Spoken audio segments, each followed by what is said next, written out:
Oh, I just love the excitement of being in the game. I don't think there's anything better than the competition. Look across the field and see another guy who you worked against. Could have been like me at Stanford and Jim Foster with Utah, or me with Minnesota and Jim Foster with New York Giants. I mean, we go way back. And that competition. And also developing players. A guy like Dante Culpepper, who at one time was one of the best in the National Football League, a severe knee injury that took 3-4 years to heal. And now Dante is back, giving him a chance to have a forum to show that he's got the best deep ball in rivalries now between me and Marty Schottenheimer, or me and Jerry Glanville, continuation of the rivalry between me and Jim Foster, and all these other things that make it exciting. You know, Dante is not signed yet, but we just visited with him again today. He's ready to go.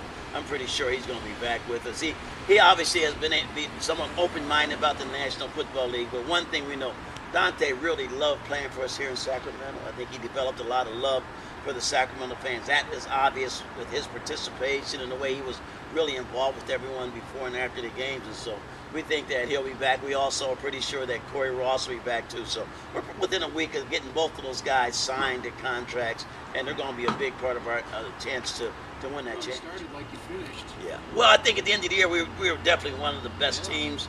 You know, and we just did some things that weren't really good for us last year, but we think that that'll make a big difference this year.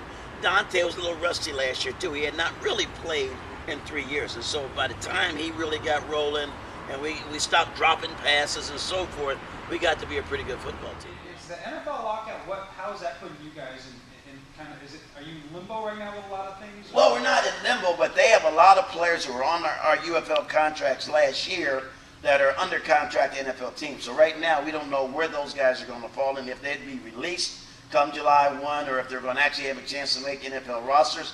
And then there are these players that are what we call undrafted players that are free agents, young players, 22, 23, that played college football last year that are not sure if they're going to sign. Then you have just pure old-fashioned free agents, guys who played in NFL and are looking and don't see a team out there for them, haven't had any mini camps, don't have a new team. Some of those guys are going to show up too. Most of it's probably going to take place once we start practicing.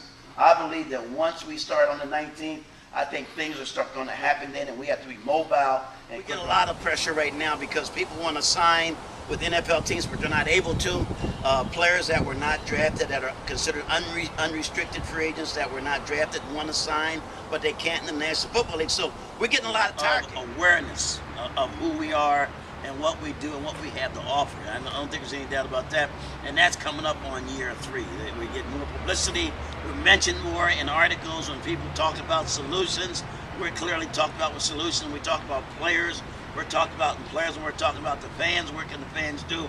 We're talking about in that regard too. So clearly, we've established that we are here and we're here with the product. We don't allow guys to leave once the season starts. So a guy could sign now, maybe it's not with another team, but once we start training camp, we're locked in. We feel that our fans deserve to see the players that they paid the good ticket money for to have those players playing. So that's why there is a certain amount of hesitation, but we've got about 5 weeks to go and it's starting to get closer. We hope to be a championship caliber team. We were close last year. At the end of the year, in fact, we were probably maybe, clearly one of the best teams, one of the most productive teams. And I think that's going to be the key thing for us is the fans deserve a championship team. We feel strong about that. They deserve a team that's going to be really entertaining.